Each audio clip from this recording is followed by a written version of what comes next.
everyone. I'm just going to introduce myself. My name is Sage Gray. I'm professionally known as Sage Gray, but most of my friends and family know me as Rocky Rosier.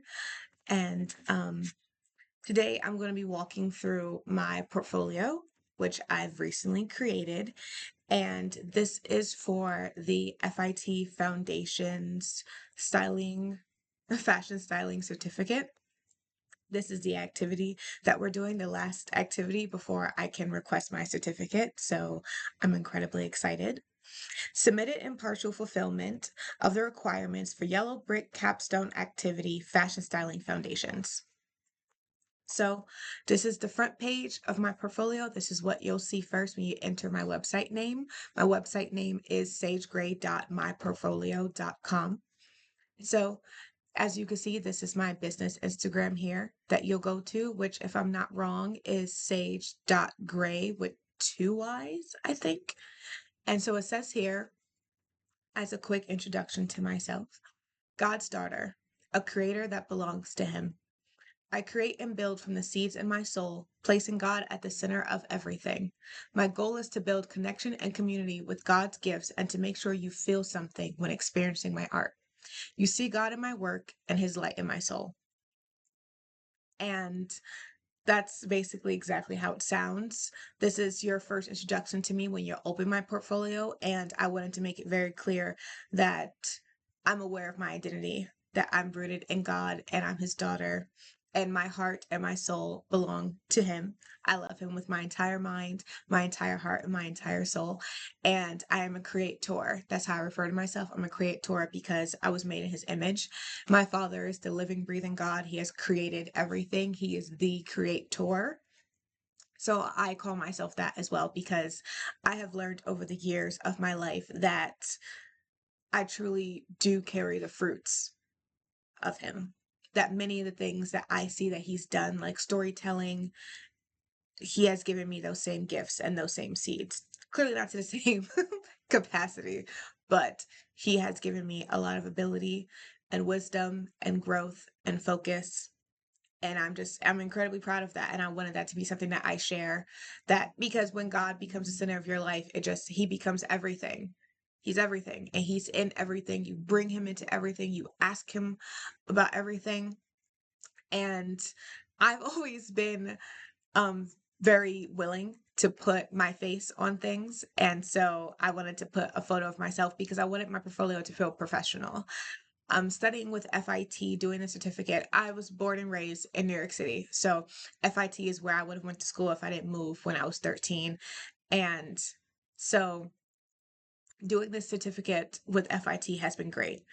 I've always wanted to go to school there. And I have gone to university twice, 2 different universities. And it was a path that my father made it very clear I was not supposed to be on. My path has always been unconventional. I've always been charting a path that no one's quite done before me. So it's been difficult to look for help and seek help because, or assistance or support or advice mostly, or mentorship, because people have to experience, when you go through a storm or you live a testimony, it's because at some point many people or someone will need your help, you know. I heard someone tell a story that's very similar to what it's like. And so I've struggled there, not being able to look to someone older than me that relates to what my path looks like to advise me how to go on it accordingly. And so sorry. So that being said, doing this with FIT has been incredibly great because FIT, like a lot of New York City, our culture is very much authenticity. Be yourself, show up as your person. That being said, be aware, be willing to learn and be a sponge, but also be true to your person because that's what you're going to put out there. That's how you're going to gain connection to the audience that you want, is showing up as yourself. And I truly admire that and I love that. And I don't know if it's just innately built. No, I do know it's innately built into my person. And also it's from the environment that I was raised in, to always be true to yourself. Diversity isn't something that we as New Yorkers are afraid of. It's not something that FIT is afraid of. They didn't they weren't teaching you how to be like everyone else. They were literally just teaching you the tools to succeed with what you have currently. And I genuinely appreciate that. So I didn't feel bad or condemned to put a picture of myself, and I wanted it was very hard because there was quite a few pictures that I loved, but I wanted to keep a certain level of professionalism, but not so professional that it's so polished that I'm performing. So I chose a picture of myself where you can see me head on, and it's recent. It's from my 26th birthday, which was last September, so only about maybe 7 months ago. And I was on a ranch. I'm an equestrian and I love horseback riding, and I've loved horses since I was about 5 years old. And I would love to own a ranch one day.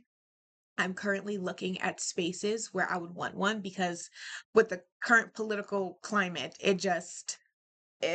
moving is an interesting thought. So I'm currently looking at locations because I would genuinely love to own a ranch of horses. And I would hope that when I have my horses, it could be a space where neurodivergent kids can come and ground themselves, be around animals out of the classroom, because neurodivergent kids love to learn. They're very, very, very intelligent, and we learn better with a hands-on activity because it becomes tangible. Outside of the information is really just a concept when it's in a textbook on the classroom board. Don't get me wrong, this is not for every neurodivergent. There are some neurodivergents that grow well in a classroom. I had a mentor once when I attended CU Denver, which is the Colorado University of Denver.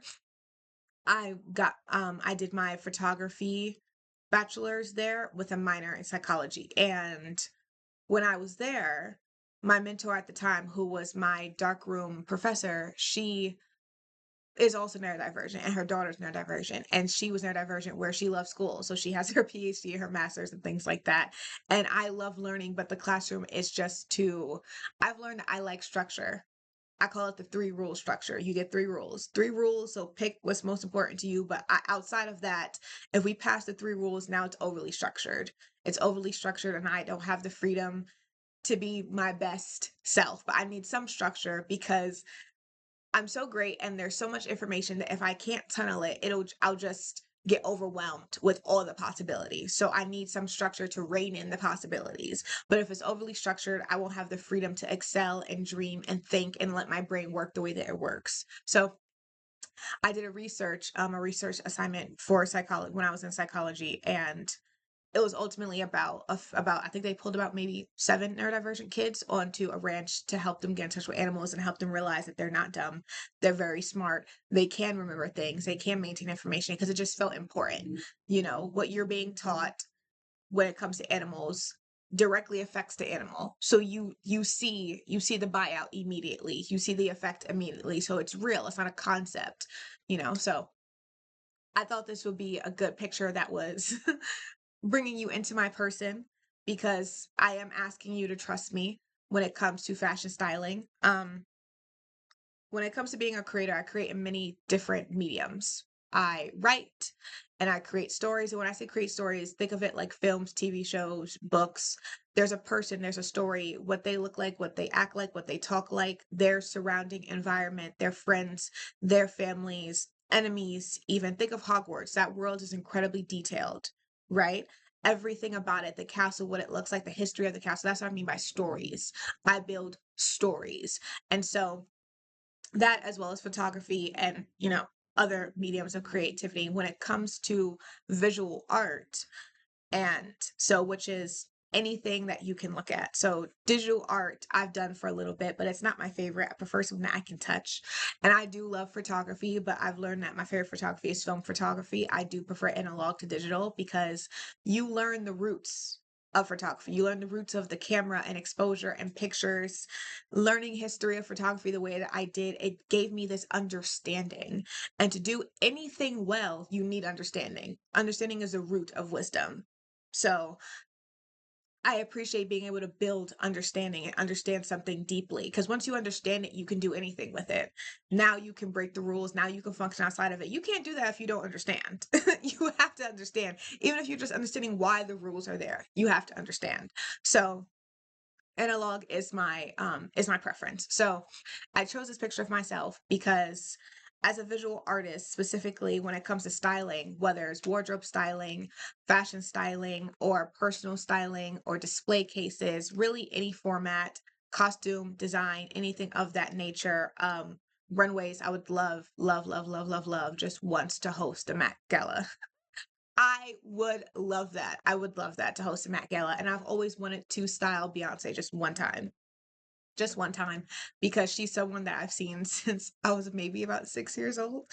And I always have like a cute anecdote story that when I was a child, I thought she was my sister because at the time, I was born in 1999 and I'm from New York City. And so on TV, there weren't many girls that looked like my person, especially not many girls that I felt connected to. I had Flora from the Winx Club. I had Yasmin from the Brats, even though I kind of connected with all the Brats in a different way, except Angel. But I like that the fact that her name was Chloe, her nickname was Angel. So I like that.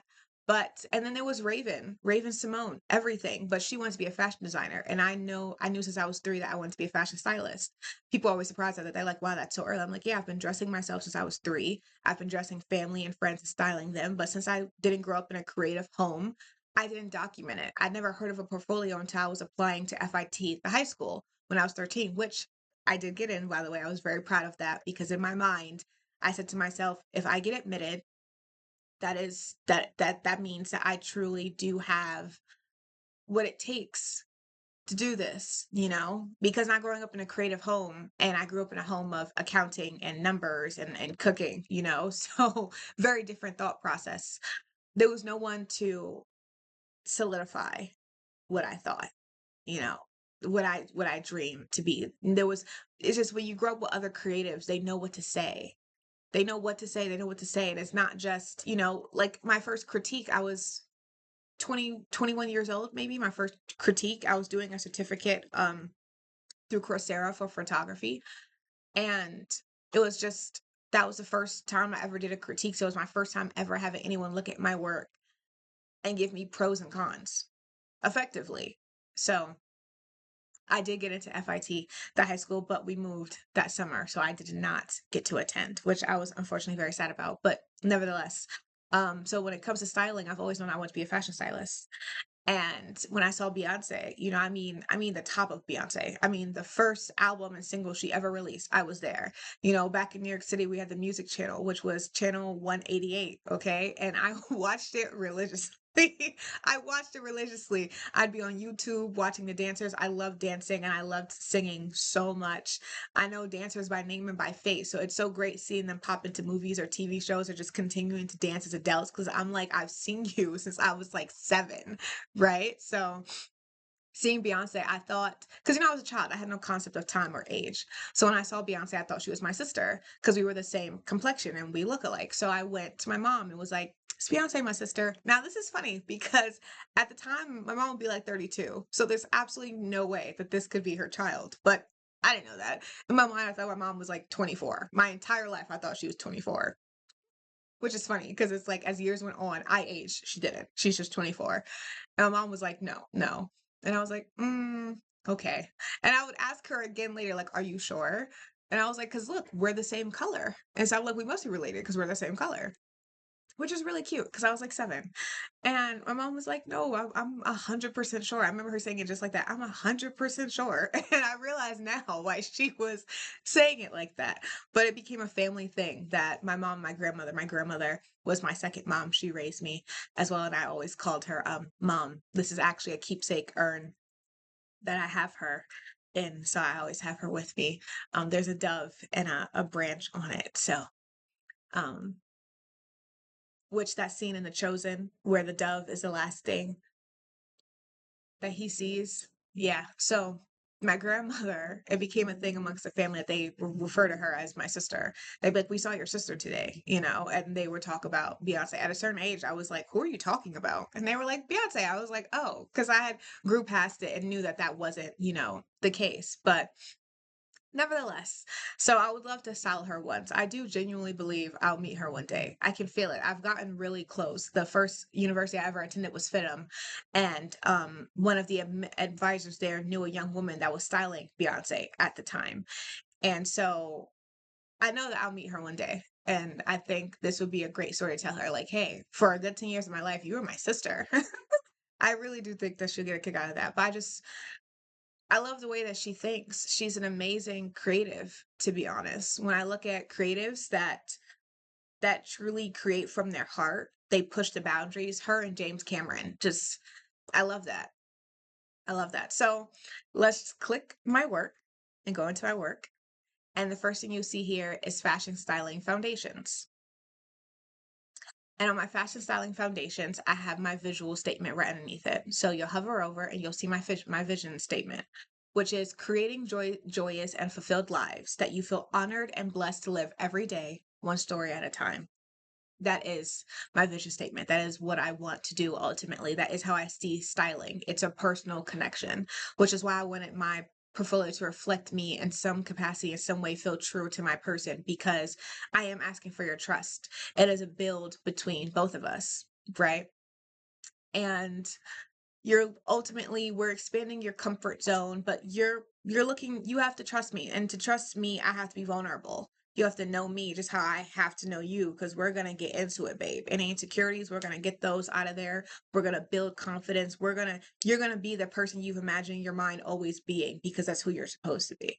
And that's what we're going to do together, whether it's personal styling or we're building a character or a person, or it's an event that you're going to and you want to embody certain energies. It's not difficult. I have dressed older people, different personalities of people.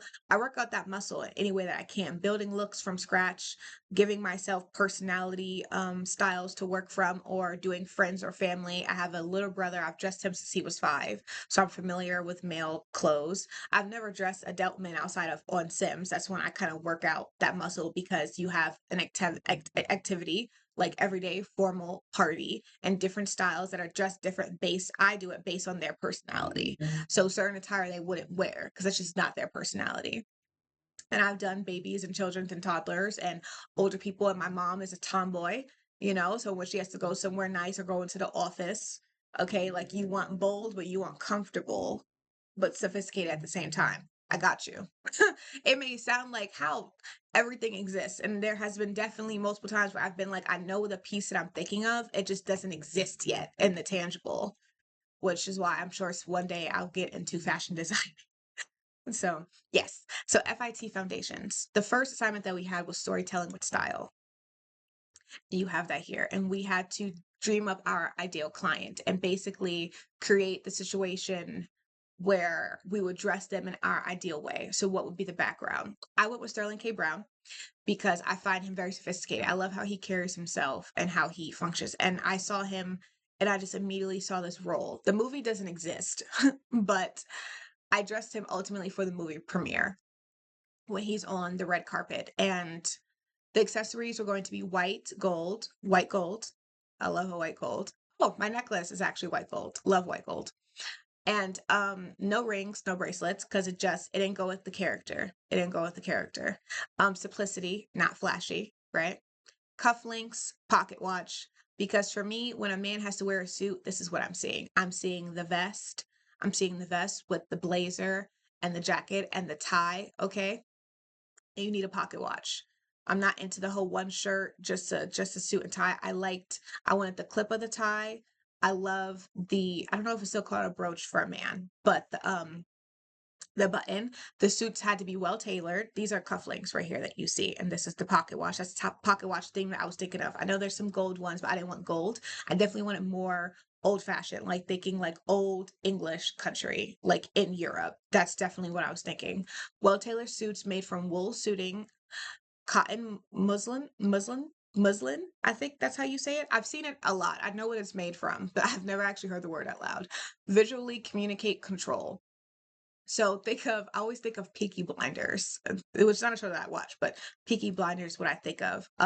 Suits like that. That's the wool suiting that I'm referring to. Something like that. Basically exactly this picture right here with the hat. Like it needs to be cut a certain way. It needs to be tailored, but not tailored where it's still too loose, but not tailored where it's fitted either. It needs to have some comfortable breathing room.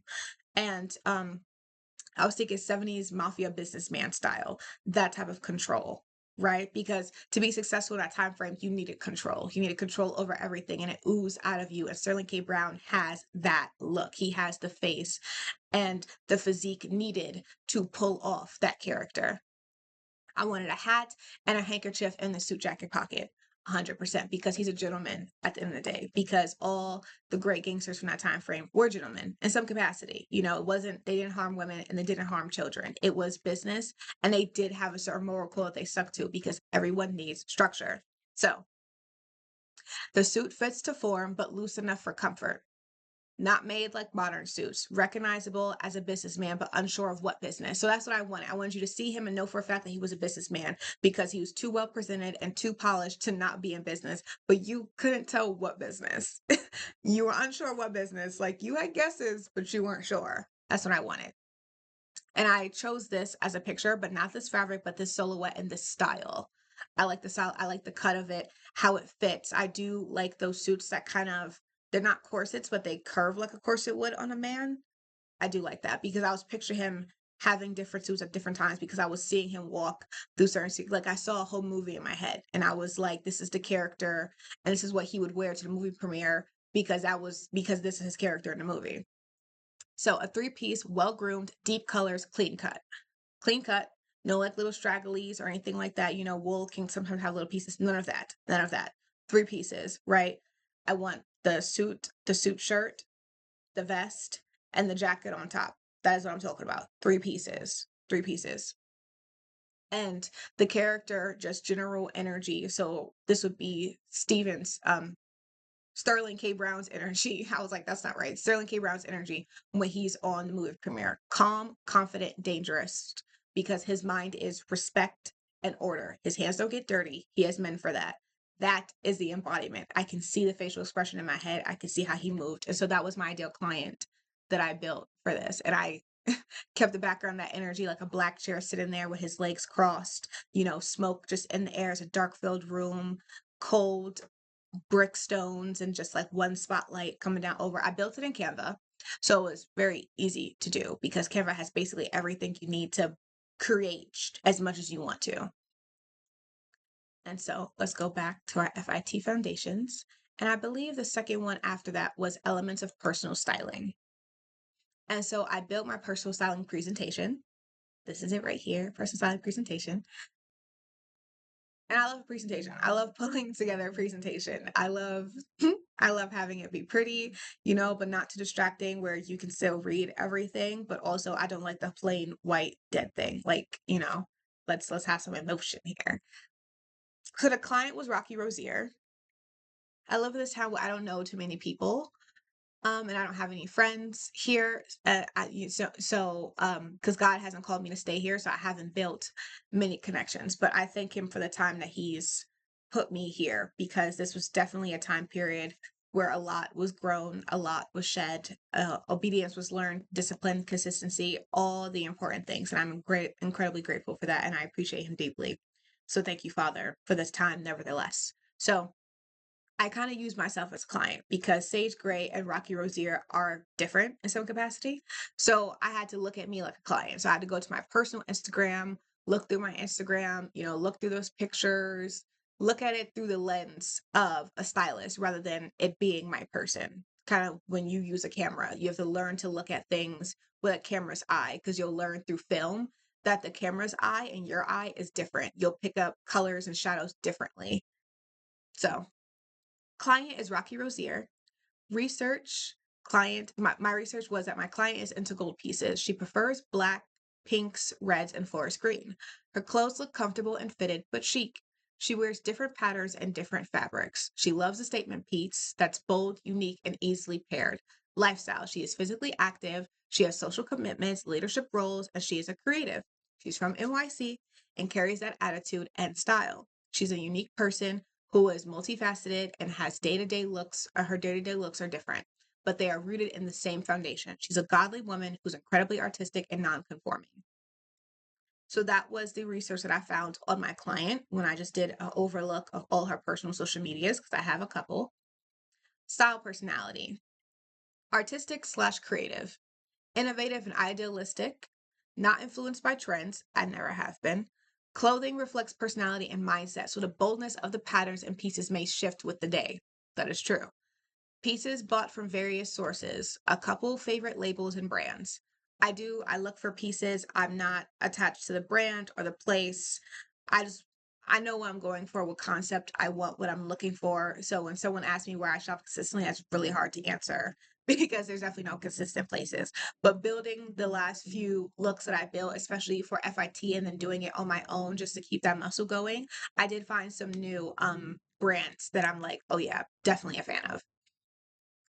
Okay, different colors, textures, and prints. Bold jewelry collection and footwear, their statement making. That's definitely somewhere that I will invest is accessories and shoes. Love accessories. I accessorize rather consistently. It's something that people have noticed about me that I didn't notice about me, that I accessorize. And I love to accessorize. So, Rocky style. Timeless, refined, polished, unique, striking, confident, unconventional, pretty, bold, strong, figure hugging, magnetic, tonal, and expressive. I feel like that would encapsulate basically every time I've taken on a different style that was different because I have a style that I say is true to my soul that I believe for the rest of my life there are certain things that will always speak to me. Whether or not I wear them is different, but they always kind of speak to me. And there's just styles that shift with the season of my life, the movement, the evolution that I'm under, the style will sit differently. And so I felt like these words encapsulated past, current, and definitely where I'm going in the future with the refined, timeless, and polished. Definitely. Rocky's process when shopping. Versatile investment pieces. That's new. Originality is key. That's consistent. Feminine details, lace. I love a lace and sheer. Two of my very favorite fabrics. Clothing highlights her figure. Poised and cultured, fashion forward clothing. 100%. I just know that I have read LaRoche's fashion icon book. That's not what it's called. It's actually right past me over there, but that's not what it's called. But it basically, no, I think it is. That is basically about being your own fashion icon. And he talks about how it's not about, having someone else confirm it for you. It's not about how much money you spent on the outfit. That's not being iconic. And when he talks about it, I was like, oh, I've been fashion forward and I've been iconic my entire life because I've dressed me my entire life. Literally since I was 3, I've been putting my own outfits together. Me and my mom would go to the store and I would walk over and I'd go one way and she'd be like, no, no, no, let's go over here. I'd be like, no, no, no, I see exactly what I want. I see it right there. And I've been dressing myself literally my entire life. My mom will go with me. She'd be like, not that. I think that's inappropriate, things like that. But I've been dressing myself my entire life. And I truly love it. I feel called to it. I feel called to basically doing everything creative that I do and more for sure. And I made a promise. I made a promise to my father that I would not waste any of the gifts that he gave me, that I wouldn't squander them. I wouldn't take any of them for granted, that before I die, I'm going to do what he has called me to do. I've made that promise. So I plan on holding true to it. Style goals and budget. So for the budget, Rocky's specified that she wanted everything to be reasonably priced. Financial literacy is important. Ranging from 50 to no more than 100 for a single piece, unless it was a versatile piece that can be worn for years, like a jacket, a fur, an accessory, etc. Because those are different. That's a different criteria. I don't think shirts and pants and dresses should ever exceed a certain amount, respectfully. But when it comes to like a jacket or a fur or an accessory or shoes, I keep my things well together. I'm at the size I'm pretty much going to be for the rest of my life, especially for my feet. So I know whatever I get, I'm going to keep in good condition and I'll have for years. So for me, it is an investment at a certain price for a jacket or for an accessory or a pair of shoes. Proposal. I propose that her looks become intentionally bolder and chicer, powerful and statement making. She's going overseas soon, and I wanted to make sure her attire didn't scream American. I wanted to expand her comfort area, but not too much. As Rocky stated, that she dresses for herself and doesn't always like too much attention on her. The signature style meets high fashion. So to expand on this further, I am going overseas soon. I do feel called to specific areas. I just don't know when because my father, he'll give you the vision, but not necessarily the trajectory. So I know where I'm going. I know what it looks like, but I don't know what the execution is going to be until we're like, in step 1 going into step 2, things like that. But that being said, I didn't want it to be too American. So there was I wanted to push my style into a different level of comfort where I haven't been, but I've wanted to be. But it's kind of like when you grow up in a place and people know you, you start to feel uncomfortable expanding yourself because I'm a person that's always perceived. So when I do something differently or I dress differently, I get someone's attention, and I don't like when people perceive me. When it's like, oh, you're wearing your hair differently today, or you're wearing this, I don't like that. So that's what I meant by too much attention. There are specific types of attention that make me feel watched and not honored or affirmed, you know? So I wanted to kind of be in that area of it's still personally my style. I'm not stepping into a different person. It's still personally my style, but let's say level 8 to my style where I've been playing at a level 5 and a level 6. Style goals. We had a few changes to make. For example, adding intentional pieces. No more, I'll get this now, and then I'll need this, this, and this for it to be an outfit. And more, I can put this one piece with multiple different outfits. I did learn that from FIT's foundation because I've done that for years. I've seen something and thought, this is cool, this is cool, this is definitely cool. It needs this, and this to be something, though. And I've gotten it, but then never got around to getting to this, and this for it to be something. And I was definitely like, yeah, I gotta stop that because ultimately I'm just getting these pieces that I can't do anything with. I can't do anything with because I move on. And so to getting pieces where I'm like, I have looks, but I'm looking at the looks in my closet, my wardrobe, but it needs this item and an item like this to really pull the potential to pull it out. I can see it just needs to be pulled out with this, and this. Streamlining it to that instead. And we're adding pieces that will bring existing looks together as well. We don't need to revamp her whole closet, just add in what needed to bring cohesiveness on the high fashion level she wants. She has already trimmed the frat prior to our meeting, which reduced about 85% of her wardrobe. This is the beginning of a brand new era. 100% true. When I went to school back in 2022 and I moved to downtown LA, I went through my clothes then. After moving, living, all that good stuff for 3 years, I came back to where I am currently, and I'll be leaving again soon, permanently. Um, I came back to where I am about December, January of what year is this? 2025. And I went through my stuff all over again. And literally majority of everything is out. Literally everything that I have is only stuff that I would currently wear now in any capacity. If it was worn or I loved it, but not really, it's not me anymore. I don't see a future for it. Gone, gone, gone, gone, gone. So majority of my wardrobe is 100% gone. So yes, 85% of it is gone. So I'm definitely looking to add in pieces that speak to future me. 100% because this is the beginning of a brand new era. I've already started it. I've already been in it for like a month or two now. 100%. And these were the sample looks that we did. Now, before I named them 5, but before I've been calling them 4.5 because in the middle here, where you see this beautiful fur jacket that unfortunately I was actually going to get, but it was sold out. But it was stunning. I saw it and thought, that's me 1,000%. These two outfits in the middle with the jacket, they're built around the jacket. And it was one where because I wanted a look that was like a dress, right? Because I've learned that when you want to pack light, the best way to pack light is to pack dresses. It saves space and time. Time when you get there, honey. Basically the whole fit just becomes accessories. And I feel like there's nothing wrong with that. Okay, so the first look is very me. My favorite color currently is wine and burgundy, but I love neutrals. And some people think neutrals are just tans and browns. They're not. I took color theory. That's not just a neutral. I love neutral pink as well. Mauve. A neutral pink is mauve. Mauve is not purple. There's some people that think mauve is purple. Mauve is not purple. It's a neutral pink. Thank you. So that being said, this is one of my favorite looks. I saw this belt first. The look was built up from the belt, 100%. It was built from the belt, and the belt is great. It's from 12th Tribe 94. I listed the brands and a price for everything, and on Canva, it's linked. So the Canva actually has it linked where you can click and bam, immediately go to the site. So I built from there. I thought the skirt was really cute with the wine leggings and these shoes that are adorable. Everything I chose, I kept it in the ballpark of would I really wear this? So I didn't make it too bold where once you have it on and you're walking around and people are going to look at you because when you're bold and you walk in confidence, you get attention. As humans, we're attracted to that. I didn't want the outfit to be so bold that people looked at me and turned their heads, I'd be uncomfortable. because sometimes you step so far out of your comfort zone, your brain's unfamiliar with this territory, so you get a little vigilant, a little hyper aware. I didn't want to do that.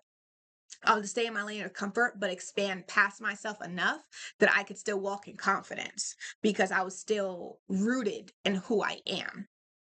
So that's where I stayed. So that's why for the top, instead of going like lace or sheer or anything like that would have made me feel too on display, I went with a crop. I don't wear True Religion too often, even though when they popped out, they were really big in New York City at the time, especially for my middle school girlies. Because I was in middle school at the same time. So my middle school girlies was definitely with the True Religion jeans. And the jeans are cute, but it wasn't my bag. So I went with the top and I could not decide between the white and the black because I thought it went well both ways. I thought the white brought a lot of color. So I did both. So if I wore the black top, I would wear this really, really long black jacket. Because again, I love a good jacket. And I love that jacket down because I could see it in my head. The jacket, the top, the belt, to the skirt, to the wine leggings, and the shoes. And these accessories on the side, the bracelets, heavy on the bracelets, heavy on the bracelets. These, I put them side by side of what wrist. So this will be on the left, the Gucci bracelets, and the Eighth Other Reasons. I believe that was the collection was called. And then on the right arm, it will be the Michael Kors, the Wolf and Badger, and then the Eight Other Reasons collection, which is 3 bangles together. The same purse for both looks. I love that purse. It was really hard to find a purse that was the burgundy color that I needed to match the burgundy / wine that we had, and simultaneously not be too big. I was looking for a specific purse, but I found it. And so yes to the necklaces as well. So black shirt, you would wear this jacket. If you went with the white shirt, I would wear this jacket, which I got from Boot Barn. And on the back it says "Long Live Horses," and I love it because it's like this canvas. It's canvas fabric, and it's like cropped, but it's not so super cropped. It's like cut like right underneath where my breast would end. And I love it. I was like, this is so cute. It goes with everything 100%. And these were the earrings. I love them because they remind me of art, like look at them. They remind me of art and like an actual painting from like Vincent van Gogh's time frame.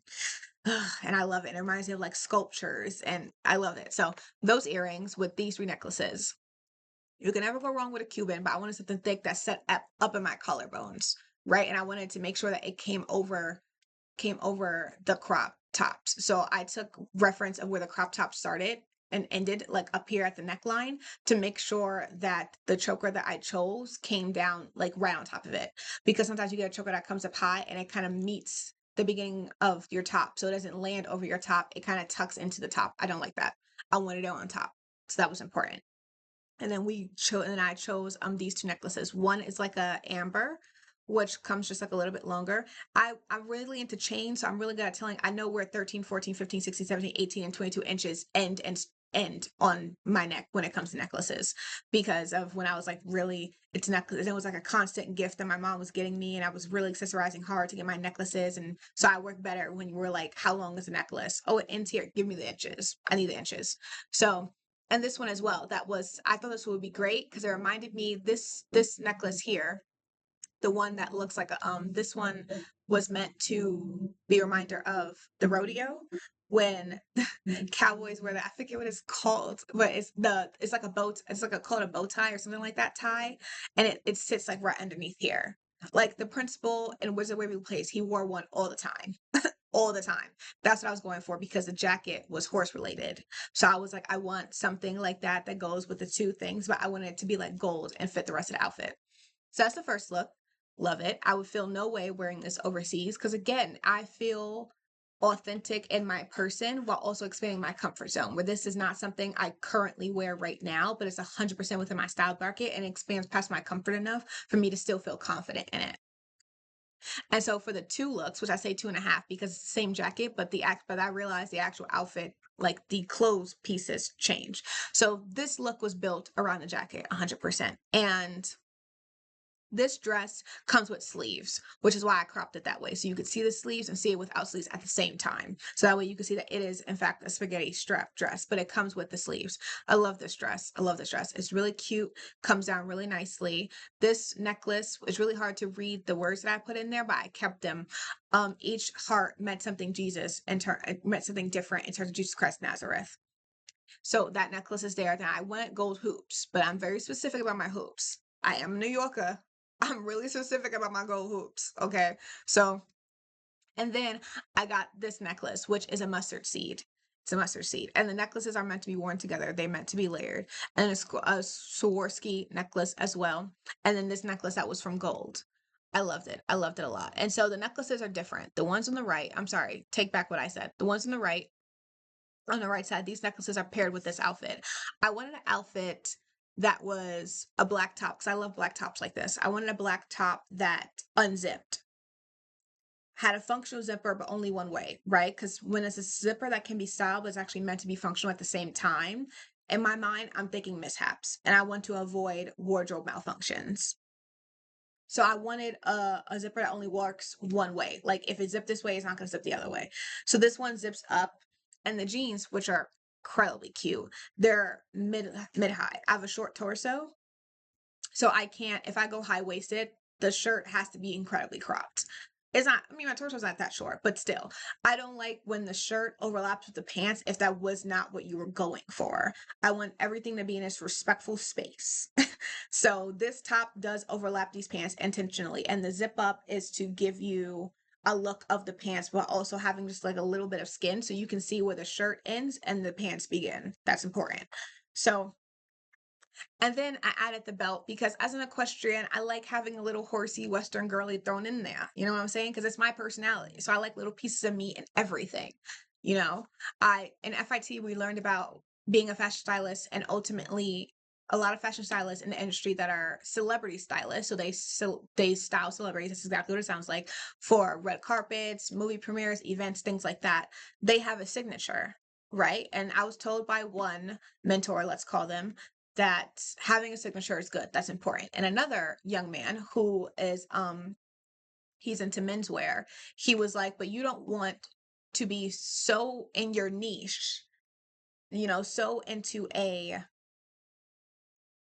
style that like yes, we want to be able to identify you by your work, but at the same time, you don't want to be so in it that there's certain things that you just don't get called for. Right. So I heard both those things and I was like, should I build like a signature? But I was like, no, because different looks call for different things. And when I say different looks, I mean different looks for different people with different personalities, different body types, you know, and I feel like my signature truly isn't a piece, it's an energy. I've said it once before, not here, but I've said it once before that my signature is wow, that look eats. That is a look. Whether or not you'd wear it, you know that look is tea. That's my signature. I've deduced it. That is my signature. Each and every one of these looks are not necessarily similar. You wouldn't necessarily think that these looks are being worn by the same person, right? Which is very true to form for my person. But each and every one of these looks is a look. None less than the other. I mean, I have a favorite. The one on the far left is definitely my favorite, 100%. But they're all incredibly great.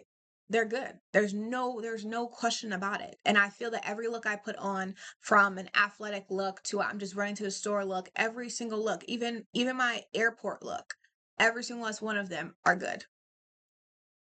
Every single last one of them. I've never had a bad look on. Even when somebody was like, I wouldn't wear that because it's not their style, but they were like, you know what you did when you came outside today. And I'm like, yes, ma'am. Yes, ma'am. So the jewelry pieces on the right go with this outfit here. And so the jeans come up, I mean, they're not denim, but the pants come up to about the mid length. And I got some, people call them different things. Waist belts, ultimately, waist jewelry. Because I don't always like when it's just black and it's just like an abyss of black. I need something in the middle to break up that black. So I went with the waist belt, and both are like Western themed. When I say Western, I mean like horse riding. I think cowboys when I say Western. And so one is silver horses, literally so cute. Someone on Etsy makes them. And the one above it, I forget where it's from, but it's listed there. Actually, yeah, it's the Antique Archives for $64 because I use the same belt on both looks, just one silver and one gold. And excuse me. And so it's the same purse for both looks as well. I love this purse. I found this brand that makes these amazing purses. Love that. And so these rings as well for the right look and the same pair of shoes. Because actually, yes, the jacket and the shoes I saw separately. And at first, they were going to be two separate looks.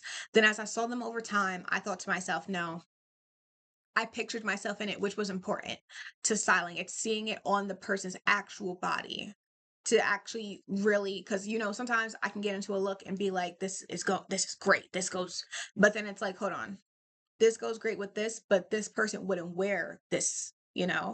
Like this jewelry may go great with this top or this dress, but the client would wear this dress, but they wouldn't wear these types of accessories. So we gotta switch it up.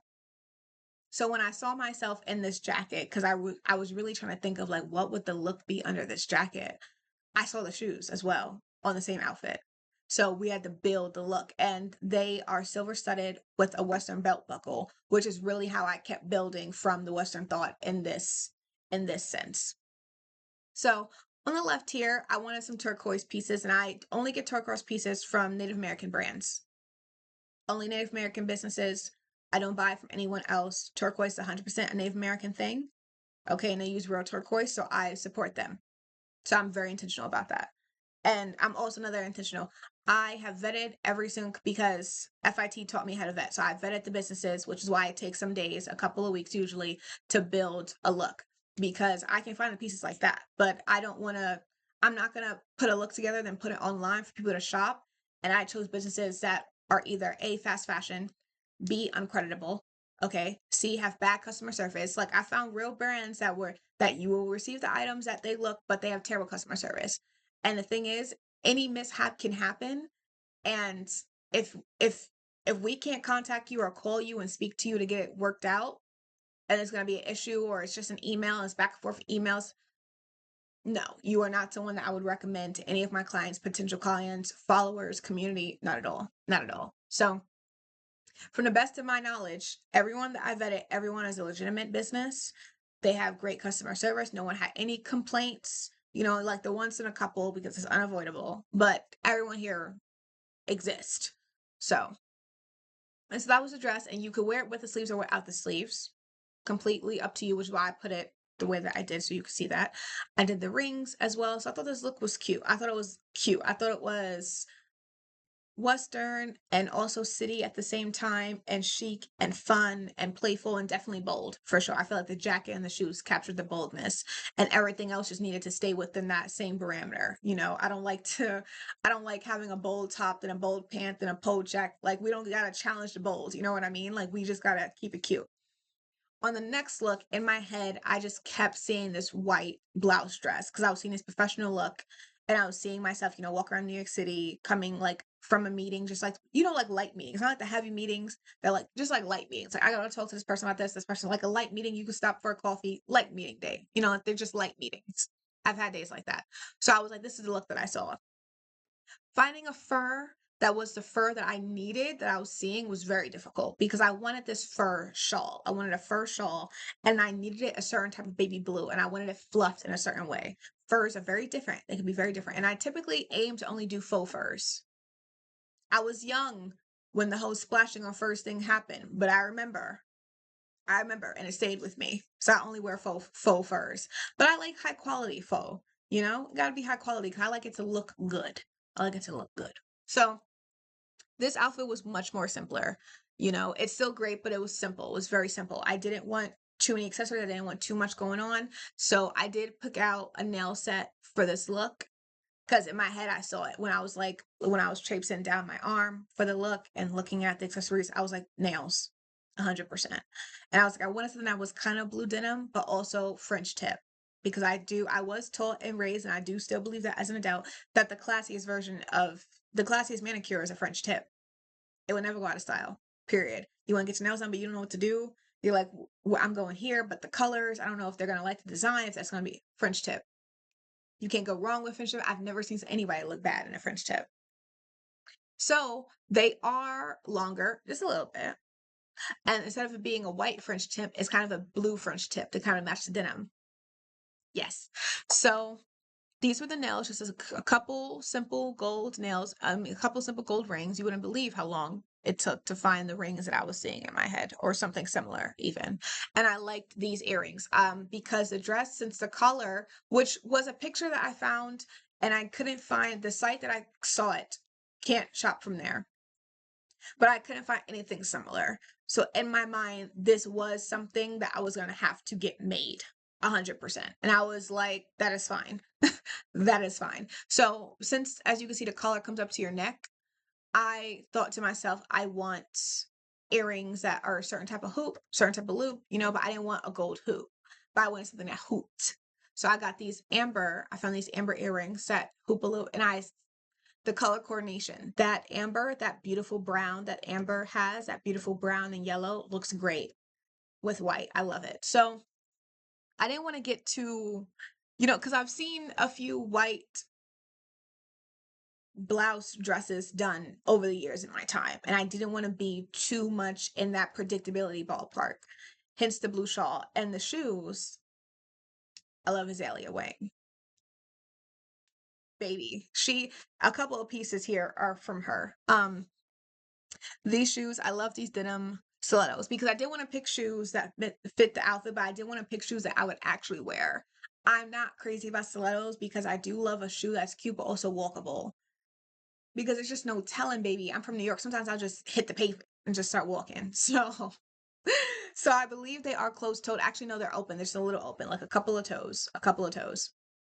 And I went to the gold site, which I think, if I'm not wrong, they're from New York too. I think their headquarters in New York, if I'm not wrong. And I found this Yankee chain. I am a Yankees fan. To be fair, I was raised one in my house because my mom is a huge Yankees fan. So I was raised one. I was indoctrinated. But I do find that I actually do like the Yankees as an adult. So I went with the Yankee chain because that's the thing now. Like you see the NY thing, you're like, is this NY for New York or is it NY for like New York Yankees? Which one is it? Fantastic question. Play how you want to play it. So this is gonna go lightly, just underneath the collar, right on top, something cute and shiny. So I wanted something that was shiny, that glittered, but not too much. Not too much. I wasn't. This is that I was not going for. Not too much. Just a little. Keep it cute. And I couldn't decide between the purses, genuinely, because the person on the right, I feel like the denim matches the shoes very well, but the one on the left also matches the shoes and the shawl. So that it was a bit difficult to decide, and I couldn't. So it was like an either or decision. And so that was the look. Simple, cute, light gold, not doing too much because the dress is the look. Let the dress be the look. Some people think because I accessorize so much that simplicity is outside of me because you won't see me in simplicity too often. But there are times when simplicity is called for. I saw a woman on a runway, a red years ago, and she just had on a dress. I don't even think she had on a chain and like these little tiny earrings, and her hair was pulled back, and that was it. And I saw a couple people on the internet say it's just too basic, and I was like, they know nothing about fashion because I'm like, no, you don't understand. The way that her skin looked in that dress, it was a slim dress. It wasn't, they found a dress that would complement her figure. Her figure was the look. She was the look. And I was like, this is when simplicity is important because anything else would have overcrowded, overshadowed this outfit, would have overshadowed her. It wouldn't have looked good. It would not have looked good. It just wasn't necessary. She looked stunning. If I saw it again, I would know when I saw it, but it's been years. But that is my memory of learning simplicity. That's when I learned simplicity. That was something that I was taught in school. That's when I learned that in that moment. And I wonder who styled that look. Now that I look to see who the stylist is, whenever I see a look and I think that's a look, I wonder who the stylist was. So for the last look, I wanted something that was a bit more of homage towards something that I've kind of always done. I've been a boot girly a good portion of my life. I love a booty. I love a booty. And I saw these at Azalea Wank again. And I saw these and I thought these are very rocker. They're very rocker and they're really out there for me, But if I was to get these, I would need the look to be chill. I need to be a little low key because if it matched the shoe and boldness at all, I would be deeply uncomfortable. I'd be deeply uncomfortable. So That was a bit difficult choosing what to play up. I knew I wanted to play up the gold 100%. It is my favorite metal. I wanted to play up the gold, but not too much. I didn't want to look like, a go-go dancer. And so I found these denim jeans, but again, from a place I couldn't buy them from, and I couldn't find them anywhere else, but I'm sure that they exist. They're the perfect level of rips. Perfect level of rips. And they're like high-waisted. They were high-waisted, the perfect amount of rips. If your pants are going to be ripped, I need the jeans to be ripped in a specific way, very specific way. I'm very intentional with everything. I'm actually very intentional in life in general. It's like one of my personality traits, intentionality. I'm very intentional. And I wanted a crop gold. I was like, I wanted a crop gold, and I found this at this fantastic brand. I believe the woman is Nigerian, amazing brand, but it's rather see-through. Seeing my bra and my boobies, that's not my bag at all. So I needed something to go underneath. I found an underneath cream one from Gap, and I found that after I went to Wolf Badger again, and I found this. It's gold. It's probably a top that's meant to be worn on its own, but I was concerned because I noticed the fabric, and I was like, this fabric could or could not, depending on how smooth it is, it could catch on the little tiny beadings, little gems from the main top from SAS Styles. And I was like, if that does happen, I found a backup from Gap that is like more of a cream that in my mind would go over my bra, to add more of like a seamless look. I have two ear piercings, which is why there's two earrings here. The blue one's for my second hoop. I like the blue to play up the denim jean. And then the long ones are for my front. But if the front came, and I did take into reference how long they come down. It looks like they just meet, like just as about to touch your skin. So it shouldn't hook on the tiny little gems, because some tops that have little gems are made from little gems. They can be like that. They'll grab hair, earrings, like babies. So I noticed that it doesn't come just down, but I see that when she moves her neck in different positions, it comes down longer. So my second holes are a little higher. So I was like, I might have to switch the placement of them if that does happen. The purse that I found, again, love the purse so much. The purse that I found comes in like 3 different colors, and it was difficult to choose. There was a gold and a black, which is why both pictures are there, because I couldn't decide if I wanted the gold or the black. As I've seen it over time, I do think I'd probably go with the gold bag instead of the black bag, because I think the black would play into the black of the jacket too much and it would become too rocker. But if it was the gold bag, it would play into the gold, and that's what I was aiming to do. So I think I would go with the gold bag. I did choose 2 nail sets. And these are the 2 bangles, different arms that they would be on. And the jacket got from Goth and Rock. I did find them a couple of times in my styling, Goth and Rock. That's also who the long burgundy jacket on the left is from. Love that jacket.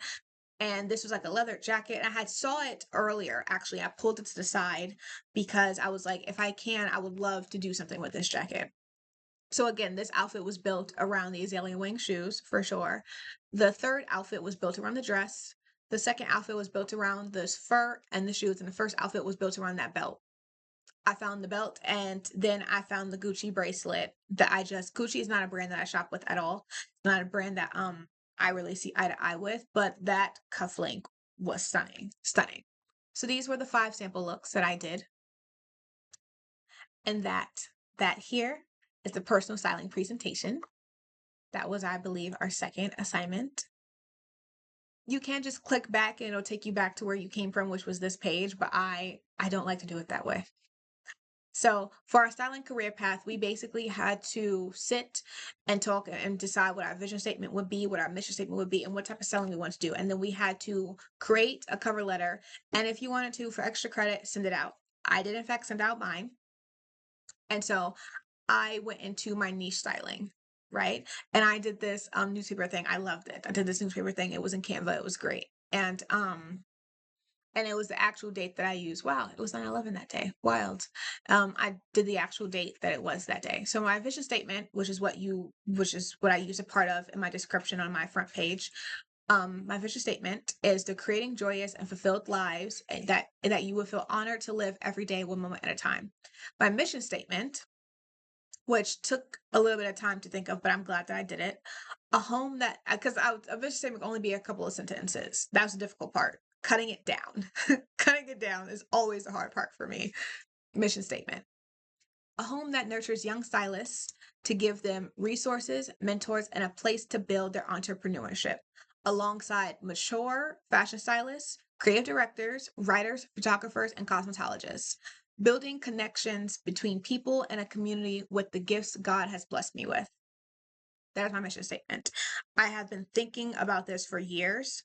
I know it's something that I definitely want to do because it started from a place of I know what I needed as a young stylist with no connection into that place, with no friends or family that created the way that I did or created at all, having no friends or anyone around me that wanted to be a creative professionally. There was no one to bounce off of, no one to talk to. And at a certain age, I was like, I just wish I had another creative to even just share my thoughts with. And I've noticed that there are a lot of states that don't have any form of a home. You know, if you were a fashion stylist or a young stylist, and you wanted to style anything in any capacity growing up, in certain states, you would have no course of action. You would have to go out of state, which makes it expensive. And I wanted to do something about that because I'm like, there's little girls and little boys growing up that have no connection. They don't have any connection to this language. It's a language, and you have no one around you that speaks your language. And if you don't know what that feels like, travel the world, go somewhere where no one speaks English, you know, or nobody wants to talk to you because you're American. Trust me, you will talk to anybody that you feel like you can connect to because we are built for connection. We seek connection. And I genuinely feel like that's one of my purposes in life. I do believe that my purpose is my vision. I do believe that. So I pulled a couple of things from the areas of which I would like to work. And when it comes to styling. I okay, so let's do the first one with the young woman in the white and the water. I loved this photo. I loved it. It was amazing. Just the way that they splashed the water to have it coming past her, and she was clearly already wet. It played a story. I could see her crisp clear, but I could also see, I mean, the color, the contrast, the level of the exposure, amazing. Well done. No notes. I want to do that as well. Like looks and things that you do for a magazine just for the story, just for the story. I love that. For Cynthia Erivo, I loved her look. And I brought this in because I would love to style certain celebrities for red carpets. I love to do her looks, especially if you're a method actor, which means you play into this character even when you're not on screen. You know, like what Zendaya and Law do for her movie premieres. I love that. I love that. It's very smart in terms of marketing and promoting. And I believe it keeps a certain level of awareness between separating yourself. Because if you're a great thespian, you get into your character, you connect. And I believe showing up this way on carpets, it helps keep it a certain distance, a certain respectful line between the character and yourself. So I feel like that works for Zendaya perfectly because she is a private person. So I think that's amazing. But for Cynthia, that's ultimately what I would love to do is to do celebrities and build. So I used her look because I thought this look was amazing. It's amazing. Love the entire Wicked. Love the entire Wicked. How would you say promotional tour? Amazing. So, and I also had this in the corner, which is I believe it's called consumer merchandising, something like that. But basically, it's when you go to the website and you see the looks that are there that are styled there. I would love to do that just because I know I can do it well, and a lot of brands need it for sure. So I pulled that in there as well. It's Commerce. I think it's called Commerce. And this look, the one in the middle with the dark blue background and the beautiful orange jacket. I loved it. I believed it was from a magazine and it was promoting something, maybe a perfume or makeup or something of that nature. And she had this pink top and these pink flowers around her that were in her hair, and her makeup was the same level of pink. I love that because this is one of those projects where it's very clear the photographer, the art director, the creative director, the makeup team, the hairstylist, and the wardrobe stylist, and all the assistants, everyone was on the same page. We were all working to create one thing. And I love that. I love that. And so I added in a look that Damson Idris wore in F1. The movie F1 is Formula One, if you guys haven't seen it. And his character is a driver. And every single time, this was the first time I ever even thought about who the wardrobe stylist was when watching a movie or a TV show. First time ever. I'm usually watching for the story. So I'm breaking down the characters. I mean, every time I tell someone, especially like my mom, I would talk to her or talk to any of my friends about a character and the characters and what was accurate to human nature and so on and so forth. They'd be like, I never even thought about it like that. Like, and they would tell me all the time, you need to do a blog. You need to tell people this stuff. So when I was watching F1, I actually have two of his looks. That linen look, when he came in with that light cream jacket, I was like, yo, his looks are amazing. And the thing is, everyone in that movie was styled differently. Like Brad's looks to Damson's looks, completely different, which makes sense because Brad is more of a cowboy. You know, I had that word in reference from when Ross was on ER, when they was like, you're such a cowboy. And I was like, I know exactly what they're saying when they say that. So when Brad came in and I saw his character, I was like, oh, he's a cowboy for sure, which someone calls him as a diss. No, was it meant to be a compliment? You're never really sure. In the movie, they called him a cowboy, and I was like, yeah, he has this more of light open shirts, looser fabric, kind of like he's always on vacation. You know, chest always open, sunglasses, hair kind of, that's his look. Damson, I loved it because it played in my mind. It played into his ancestry while being well styled and cool and laid back and fashionable and comfortable at the same time, because all his pants were loose enough to be breathing, but they weren't baggy where they looked like, sweatpants or completely just out of style for the movie. And it didn't look that way. Every single look, even from when he went to the hospital, even this look with the orange jacket, which we only saw him walking up one time. I think after that he took the jacket off and we saw that he had this vest on underneath. I think that was this look. Or maybe that was the look where they went to go play, was it poker or Texas Hold'em? Some card game. Every single look, I was just sitting in the theaters like, who styled these? Really? Who was the costume designer? Who was the wardrobe stylist for these looks? They were amazing. They were so perfect for his character. They were so well, just everything about them was so well. Even the accessories, like the little pearl necklace, the little necklace that he would have on. Amazing, amazing. So I would love to do that. I would love to style the specific characters for certain movies and TV shows. Because certain characters I've seen and I thought, ugh, I would love to do the looks for this character because I can see it, right?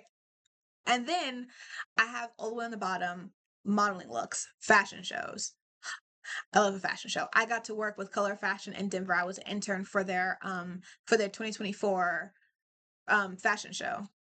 So I got to be behind the scenes on the rehearsal days. I helped dress the models, help the designer put the looks on the models and do the looks and get all the accessories and shoes in order. And on the last day, when we were running about 200 models and 5 or 6 designers, and every designer had a different song and a different pace they wanted the models to walk in, I was queuing.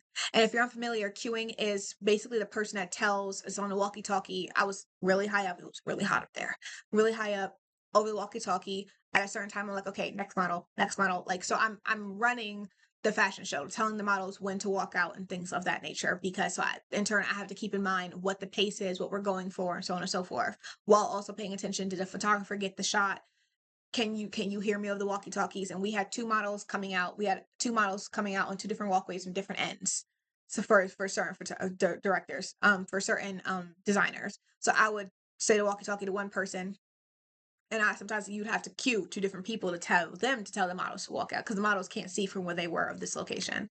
So working and seeing that was great. It was so much fun, and I was like, oh, it's like event planning, which I've done because I was the president of my Black Student Union at FITM, and I was the event planner, to put it in the lightest way possible. I did all the events. I came up with the idea. I did all the things. So I was like, oh, it's kind of like event planning. I was like, this is really fun, but with clothes.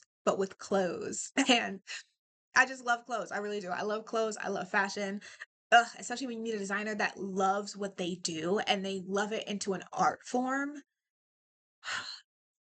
It feels like a blessing to see a designer that has just that true love for it, that true love. Because some people have a talent and they do it because it's a talent, but some people truly love it. Like it's a calling for them. And I love when I meet the designers when it's a calling for them.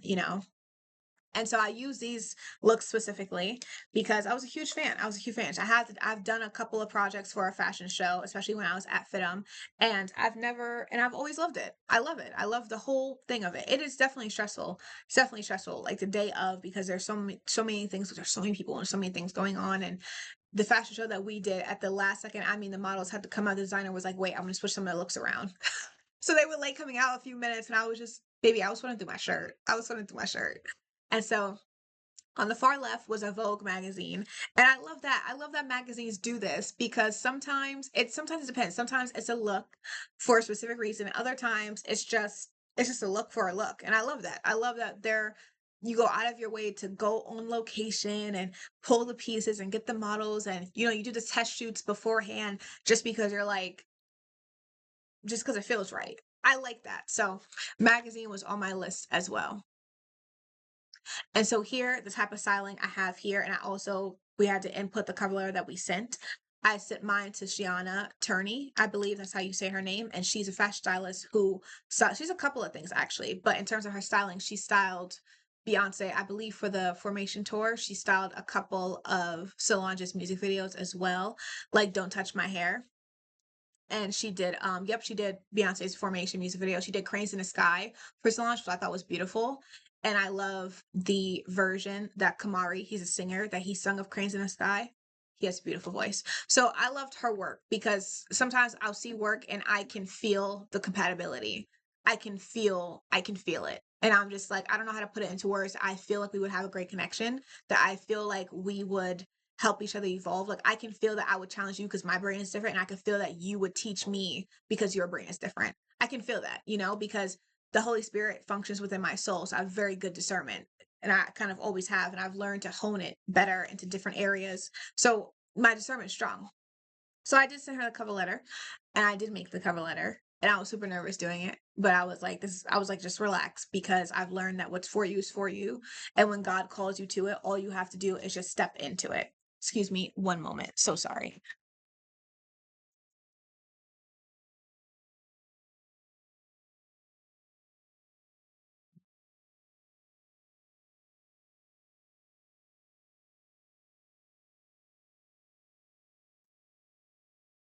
Okay, sorry about that. I am back. Okay, so for my type of styling, I'm a visual artist. That's the best way to put it in this terminology. Visual artist, and my chosen styling is fashion styling, editorial, as in magazines, e-commerce styling. That's what it is. Celebrity slash red carpet styling, a celebrity stylist. Wardrobe styling, like TV and film, and fashion slows slash runway. That would be my idea areas. And then I brought up the picture closer so you guys could see all the looks. Honestly, love the Ashland looks. I was just watching a movie a couple days ago where I was like, the styling again for this character is amazing. And so that was one assignment, my career path. And then for the last one of the assignment, it was a test shoot we had to do a test shoot. And for my test shoot, this came at a really pivotal time for me. So my test shoot was actually three parts. Part one, and the whole story is called Evolution. So I shot part one of the test shoot, and I haven't shot part two or part three yet. And I'm thinking about maybe reshooting. That's the first part one of the test shoot. And so here's the mood board that we have here. And you'll see part one. And part one, the attire that I chose was a costume I got for my 26th birthday. It was the Claudine character from Monster High. There's a story behind why that character was there. And what it brought up for me was ultimately being a child who couldn't be a child. I was put into certain constraints where I couldn't play and have a childhood in certain capacity. And so that playfulness, that inner joy, I didn't get to express it to the fullness that it existed within me. And so even still, sometimes as an adult, I would struggle to have certain hobbies and interests in my young adulthood, because if I couldn't tie it into my profession, it felt a waste of time, because where is this going? What fruit is this going to bear? And and joy just wasn't a good enough reason. So the Claudine outfit brought up that, because that was ultimately why it was gotten for me. It was, I think it was meant to be an apology on their behalf. And so I chose to do the shoot. I picked the location and the time of day. I chose the attire. I styled myself. I did my own hair, and I did my hair. I styled it in my big curls because I love when my curls are big, and I did my roller skates because I used to roller skate a lot when I was a kid. And I have skates now. I'm trying to relearn how to skate. And I find that learning hobbies is significantly easier when you're a child. So, um, so for the first look, for the first shoot, which originally was going to be the second, but I chose to make it the first. Um, it was meant to be playful. It was meant to be playful. It was meant to be playful. And actually, let me just pull this a little closer for you guys. I have it open on my Canva, and I just want to pull the words in a bit closer. So the first look is meant to be playfulness. The childhood that wasn't, the childhood that wasn't, the balance between now and then, the road so far, how far we've come, happiness between my inner child and me now. So I chose the Claudine outfit ultimately for to channel a level of playfulness that I feel safe now to explore, but a level of playfulness that I had when I was a child. So I was bridging that gap. You know, I wanted to be like me as an adult. This is me acknowledging who I was then. So I chose the Claudine outfit because it was a costume I wasn't allowed to wear when I was a kid. So I chose that outfit with the roller skates because I think of my roller skates when I think of playfulness because it's my most playful vulnerability because I'm new to roller skating. So I can still fall. I mean, you can be great and still fall, but I'm more likely to fall often. And you got to get up and bounce it off and you're laughing and you're nervous. And it's just the epitome of childhood. So that is what I wanted to go for. And it's the evolution is still actively being worked upon. So I'm trying to find the better ways to express it. It comes out more naturally when I'm just thinking about it. I'm just letting my thoughts flow, when I'm off camera. And so the first shoot, which is the Claudine look, this photo shoot was a gift to myself for my 26th birthday, a connection between my childhood, my now, and my future. Claudine is the costume of a character from Monster High, Claudine Wolf, that I loved as a child and really wanted to be for Halloween, but my mom refused. She represents the silence I lived in. God is my now. He brought me here, and there was a time I thought I wouldn't live to see 24. I didn't live a dangerous life. I just simply saw no future, and I couldn't see myself aging past the age of 24. I know now that was a trauma response. Living in survival meant planning for life today. So now I look to him.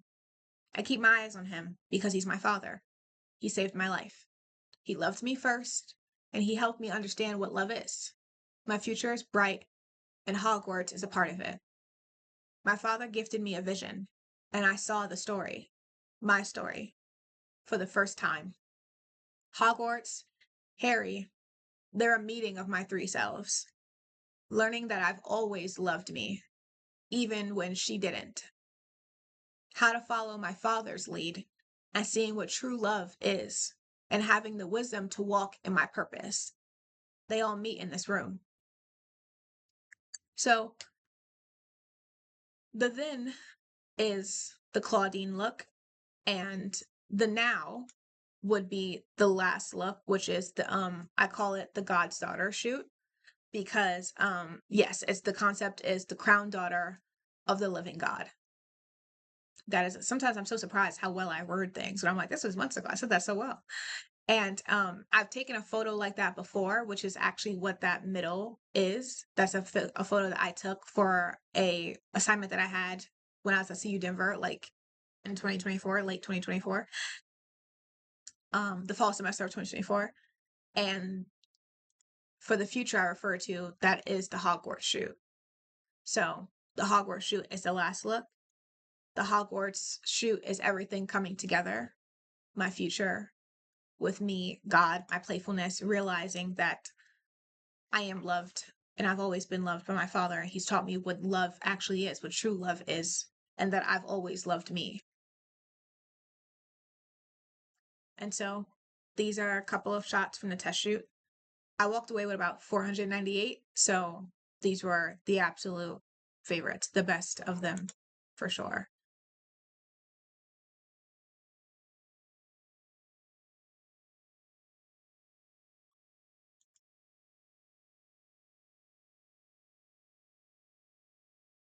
I accessorized it, the style, the look myself.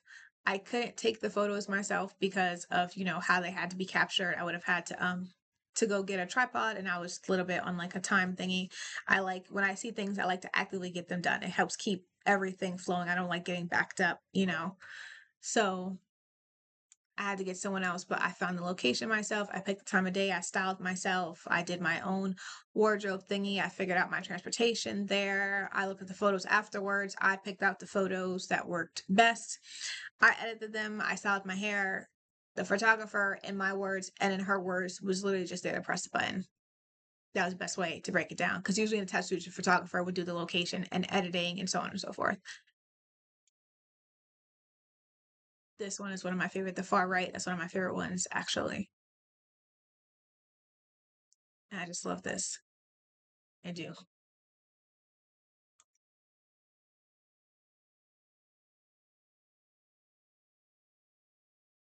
Oh yeah, and I chose the poses as well. I did that beforehand. I was like, my father taught me preparation. So I was like, let me look up like what poses would be best. What am I going for? Like, so that way I don't get there. I'm just like, what do I do? I truly love these too, because I do feel like these photos look like how would you say? Like you'd find them on the Impala website, because these are Impala skates. I bought them when I was in Washington, or did I buy them in Portland? I lived in Washington for a year, and I may have bought them in Washington or in Portland because if you know Oregon to Washington, they're literally a river apart. They're connected by a bridge. So you can live in either or and play in both, kind of like New Jersey and New York, like that.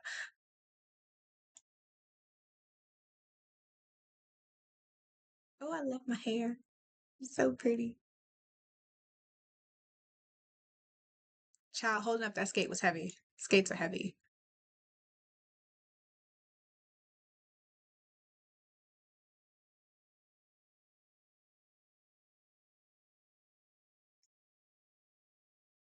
This is something like how I want the concept for the daughter of the living breathing God to go. It's I took a photo like this for another assignment from in my photography class, and at the time of the photo, that's what I was thinking. I was looking up and I kind of felt like I was looking to the heavens, and I wanted to do that again but more intentionally because it's a huge part of my story.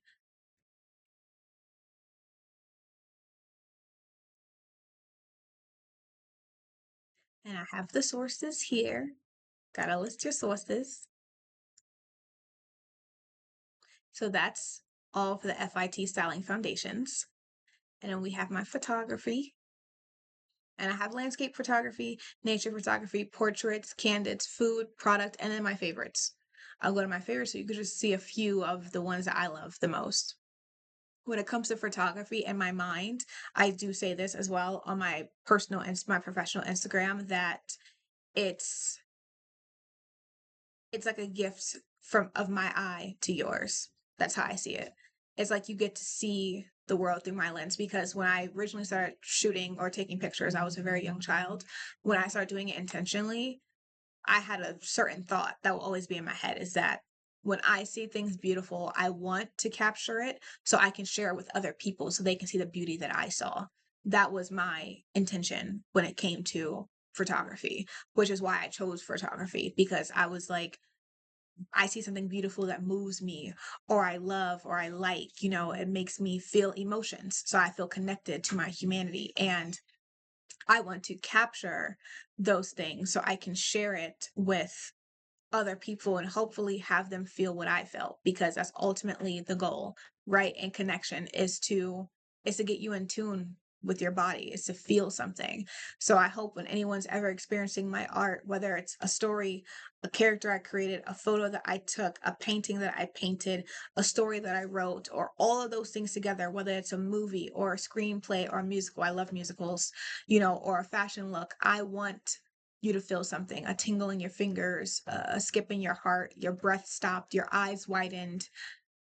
Even if it was a question that came to your mind, or I want you to get in touch with your feelings. I find that people are uncomfortable with emotions and they run from them a lot. And I've been exposed to so much art, so many amazing artists. And I've had the pleasure of walking into a museum and looking at a piece of art that was so powerful that I was you couldn't knock me over with a strong wind if you wanted to. And I was just standing there looking up. It took up almost the entire wall. And there was something about it. Before I knew I was looking at, I felt emotions and they changed. Eventually, I was filled with this deep sadness because of what I was looking at, and the emotion felt so big.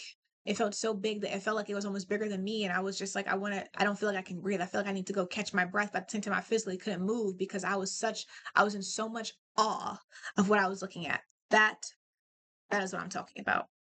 When I shoot film photography, which I don't have digitally yet, it has to be scanned and to be brought onto a computer, but it is all put together in a physical portfolio.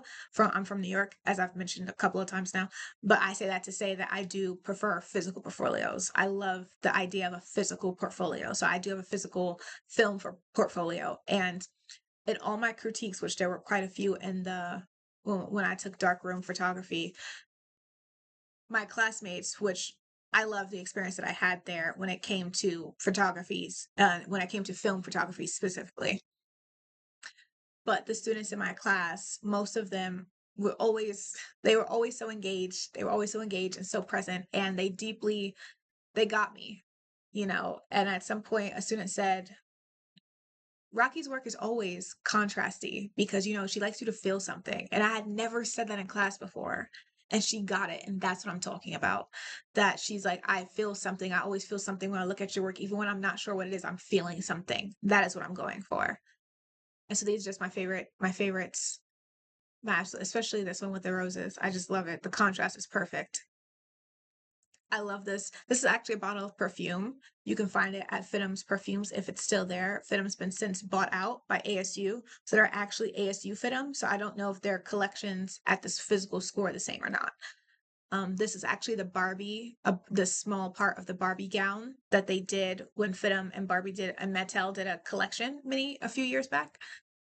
More than a few years, actually. This was a candid portrait that I took. She didn't know I was taking it, and I loved it.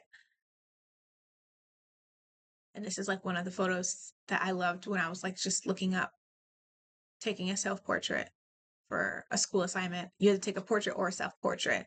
And I think only two of us did a self-portrait, or I might have been the only one. I know I did one. There may have been one other person. I think they mentioned that they wanted to, but they were nervous about it. But this left picture was my self-portrait that I inputted. And I saw it. I saw my classmates who in that digital photography class didn't really care for me. It was studio lighting. And I saw them all be moved. I saw them moved. I saw them react. I saw them react. I saw them feel it. And I was like, yeah, that's what I'm going for. Like even if you don't like me or even if you or whatever the case is, you can't stop being affected by art. You just can't.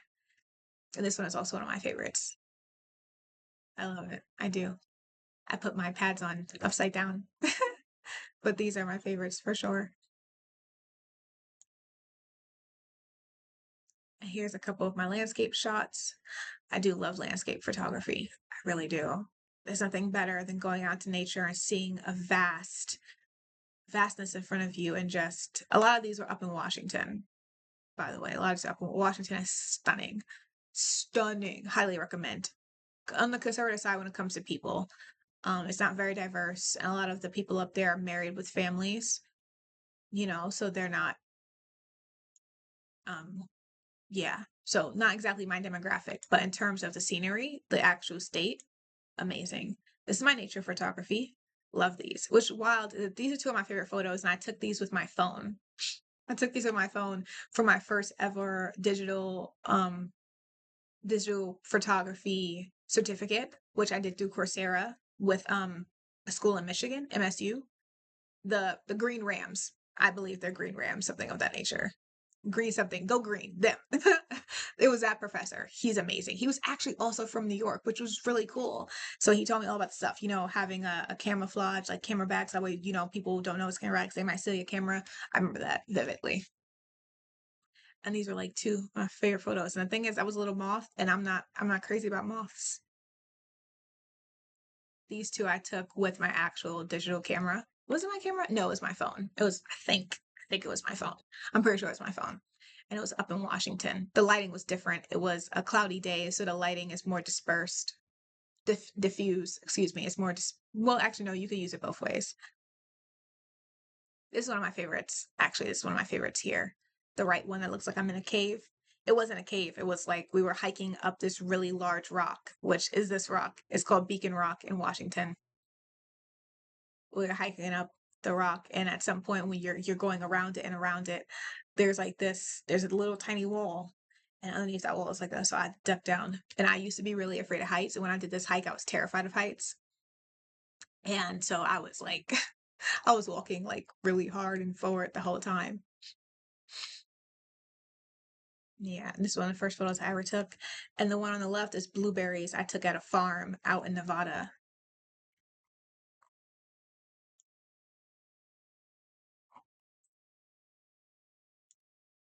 These are my portraits. While at FITM, I took a digital photography class because I majored, when I was at FITM, I majored in visual communications, which is ultimately if you want to become a stylist. And so everything visual we did from, we used Illustrator, Photoshop. We had multiple Photoshop classes, multiple marketing classes, which is not one of my favorite topics at all.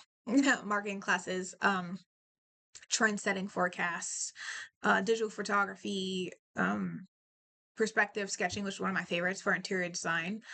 And I do love being a home decorator. I'm a fan of that. That's something that I do as well. I'm really good at it, actually. And it's really cool because I get to see how I've grown over the years when it comes to doing the inside of someone's home.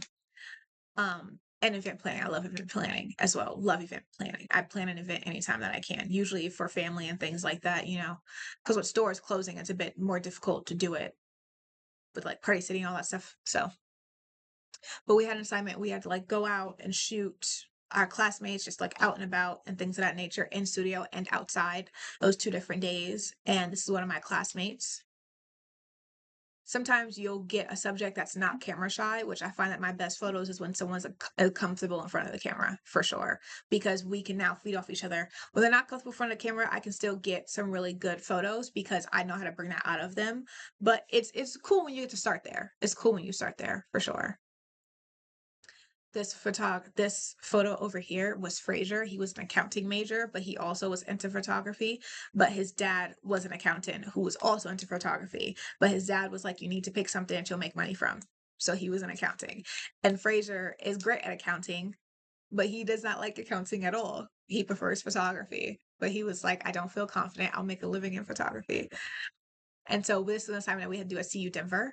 And we're actually on campus, and we had to basically take a portrait of someone and their prized possession. He plays soccer, and he lives between he's South African, but he lives between South Africa and here, but he basically was raised in Colorado. And so soccer was a way that he made friends and he connected with people, and so he used his cleats, and everything was intentional. He's a man of the cloth. I always say he's a man of faith.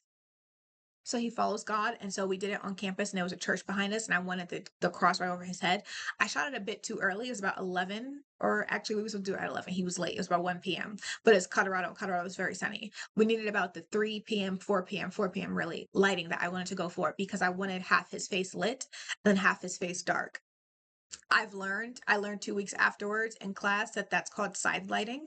I want to half his face dark and the other half well lit, because Fraser has two personalities, one that you see on the surface all the time, and another personality you will only see if you spent a lot of time with him. And that personality never peeks out from this personality. So I wanted to do that. So everything was really intentional. His hair was supposed to be out and curly because usually how I've seen him, but he had his hair twisted this day. So, but apparently to Fraser, he said he wears his hair like that mostly. I've never seen him with his hair twisted, but I'm not gonna argue with him. So I was like, oh my goodness, it made me realize how little I've only seen him like 3 or 4 times. So we did together a lot of people, and that quote at the bottom is, we needed a quote from the person we chose about their prized possession. And so that was Fraser's quote. And his name he spells it like that, but it's actually pronounced Fraser. But people just say Fraser because he was raised in Colorado. So yeah, this is my classmate again. He was really comfortable in front of the camera. So I feel a lot of those shots, I think I'm really proud of, because I did take them I took them in maybe early 2023. And I was new to a camera. So I'm pretty proud of how they came out, because I just learned how to use a camera. And so this was the candid photo. It's another candid photo of of my family, my mom and my brother. This is when we were on the farm and things like that. It was in Nevada, and Nevada is actually very bright. It's my least favorite place to shoot because it's so bright that all the photos come out very, yeah. So the lighting never is what I want it to be. But this is food photography. I took this with my phone as well. This was actually for a client that was making waffles, and they were doing a whole thing. And they were like, "You do photos? Would you mind?" and stuff like that. And it was really funny because this is just a little. The background's a small background. They ordered that, I think, like off of Amazon. So it's just a small little. The ground, the marble thing is a paper. It's a marble paper on top of like a little board, not the wooden board, but like a little seating board to sit everything else on. And the background is also like a paper background. So literally, it was only about this big. I had this much space to take the photos, and the lighting above was like this really bright studio lighting. So, which is why it seemed so hot in this top left corner over the white rose. But I still like it. I like it for what it was because we were on a budget for sure. We was on a budget, which is basically nothing. And you do what you gotta do. So yeah, I'm proud of it. Especially because like I can look and see how I've grown, and I can see that I've been good all these years. Product photography is probably my favorite because it's freakishly easy. It's freakishly easy. Like you shoot it in a studio. Studio lighting makes everything perfect because I'm usually shooting with lighting that's outside of my control. Outside lighting, the sun, right? And that takes a certain level of understanding your camera settings, and being able to adapt, which I find helps you get out of the perfectionism, especially with film photography. Analog, I call analog temperamental. Analog definitely takes you outside of the control issues. I need it just like this because you can only control analog to a certain extent. To a certain extent, you can't control film. Full stop. So I love these. This is also for an assignment as well. The angel I took just because these perfumes are also my favorite. I love these because they look all modeled after Greek mythology. The red one looks like a woman's body, but the head looks like it's the top of a stone, and I like that. And the ram, he's just off to the side looking like he's thinking, and I love that. It's all behind a glass, so that little glass line gets my nerves. I tried to pull it out, but it just made it blurry. So, but I love the perfume past that because you can see I raised the clarity, and now you can fully see the details of that person, of the person's body back there. I like that a lot. This one I liked as well. Because I liked it for the lighting, right? It has this lighting right over this one with the red wings, and the red wings have figures on them, and it looks almost like angel wings. And then to your left, you see two faces, that are lit up, and at the bottom, more perfume and cologne. They're kind of blacked out, and just made it look. I can't explain it, but it just made it look angelic and ethereal. But because it was also so dark, because I was the only lighting, it's rather grainy at the same time. So I kept it for the details that I like it for, and I can't really crop it out, because if you crop it out, you don't get the same amount of space. You need that amount of negative space for it to feel like actual light that's coming down. I mean, it is, but without it, without the space, it would just look ill lit. But the grain does really get my goat. And so that's all of my photography work. And then for my styling, this is a look that I created just because, and I built these from the Manila Blahniks. I like it. I did this for Halloween, actually, for last year for Halloween. And on my styling, you'll find my mission statement, which I mentioned earlier. My mission: to create a home that nurtures young stylists, giving them resources, mentors, and a place to build their entrepreneurship, alongside mature fashion stylists, creative directors, writers, photographers, and cosmetologists. I will build connection between people and a community with the gifts God has blessed me with. These are two looks that I've pulled together, which I love a lot. They are on my professional Instagram, and you'll have the breakdown of each item and what my intent was. The black side was more timeless and sophisticated. The left was more eccentric and whimsical. That's just a couple of traits that the outfits have. And it was a lot of fun pulling these together. Again, they were both pulled from the Manolo Blahniks, which was a recent collection. It was 2026 now, but at the time, in 2025, it was a recent collection. And then I have my looks pulled out separately the sample looks that I did for class. I have a couple more looks I've been working on, but there's been other things happening. And so for my storytelling, I have here just because it's the building of a story, the evolution. So I have a few of the photos, a couple of my favorites. This one isn't in the presentation, but I liked it when I saw it again. All the jewelry pieces are mine. And that's the Claudine ear from the costume.